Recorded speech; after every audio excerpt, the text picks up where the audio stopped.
এবার ভুয়ো ভোটার ধরা পড়ল পূর্ব বর্ধমানের মেমারিতে। রাজ্যের বিভিন্ন জায়গা থেকে ভুয়ো ভোটারের খবর আসছে। দেখা যাচ্ছে যাদের নাম ভোটার লিস্টে রয়েছে সেই নামের মানুষ এই এলাকায় থাকেই না। এবার সেরকমই ঘটনা ঘটেছে পূর্ব বর্ধমানের মেমারি থানার নিমো 2 নম্বর গ্রাম পঞ্চায়েতের সরডাঙ্গা এলাকায়। আজ ভোটার লিস্ট খতিয়ে দেখতে এলাকায় হাজির হন মেমারি বিধানসভার বিধায়ক মধুসূদন ভট্টাচার্য। সেখানে দেখা যায় দুটি নাম রয়েছে যে নামে ওই এলাকায় কেউ থাকেন না, এমনকি এই নামের মানুষ কেউ চেনে না, ছবিও কখনো দেখেননি। কেউ কিভাবে এই নাম ভোটার লিস্টে উঠছে প্রশ্ন।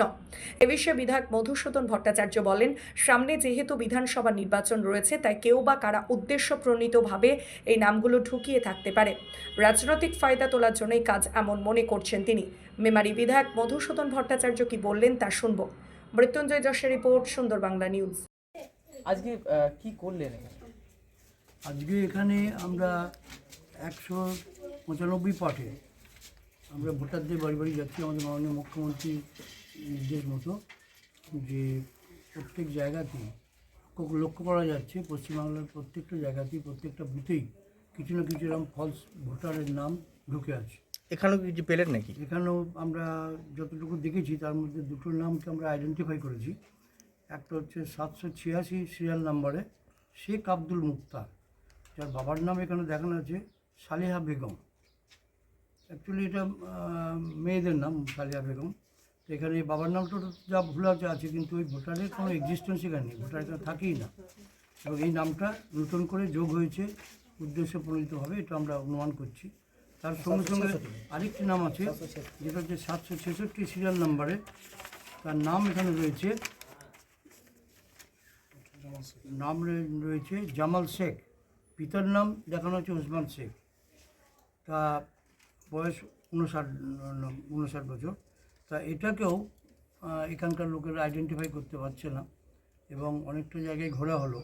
এখানকার যারা আমাদের ভোটার লিস্ট দিয়ে কাজ করেন, যে সমস্ত কর্মীরা অবিরত কাজ করে, ইলেকশনগুলো পরিচালনা করে, তাদের সঙ্গে নিয়ে আমরা বেরিয়েছি এবং এই দেখা যাচ্ছে এই দুটো নাম। কি কোনো ভুল মনে হচ্ছে নাকি কোনো উদ্দেশ্য? এটা ভুল নয়, এটা উদ্দেশ্যমণ্ডিতভাবেই করা হয়েছে। কেননা হঠাৎ করে দুটো নাম মাঝখানে ঢুকে গেল। এটা উদ্দেশ্য কি হতে পারে? উদ্দেশ্য হতে পারে যে আগামী নির্বাচনের ক্ষেত্রে যাতে এই ফল অন্য দল, বিপক্ষ রাজনৈতিক দল তারা গ্রহণ করে। এবং এখন তো দুটো সবাই পাওয়া গেছে, এরকম আরও সংখ্যা বেশি হলে স্বাভাবিকভাবেই একটা কোনো রাজনৈতিক দলের বেশি উদ্দেশ্য থাকতে পারে। সেই জায়গায় যদি বুথে বুথে এরকম 10-15টা করে এই ধরনের নামকে ঢোকানো যায়, তাহলে সেইভাবে একটা এই রকম চলবে সমস্ত জায়গাতেই, প্রতি গ্রামে এটাই চলবে।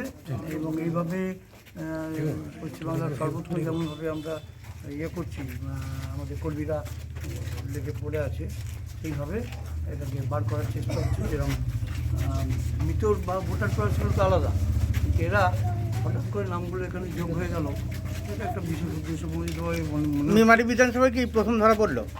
প্রথম ধরা পড়লো। আমরা অলরেডি কোনো জায়গায় কাজ আরম্ভ করে দিয়েছি। আমরা সব জায়গায় একসঙ্গে না পারলো, 2-3টে জায়গায়, এটা সরডাঙ্গা নিমো 2 গ্রাম পঞ্চায়েতের মধ্যে, এটা হচ্ছে সরডাঙ্গা গ্রাম। সেখানে আশ্চর্যজনকভাবে এই দুটো নামকে আমরা দেখছি, যেগুলো তারা বাইরে বা অন্যত্র হয়তো কোনো ফলস নাম এখানে ঢোকানো হয়েছে।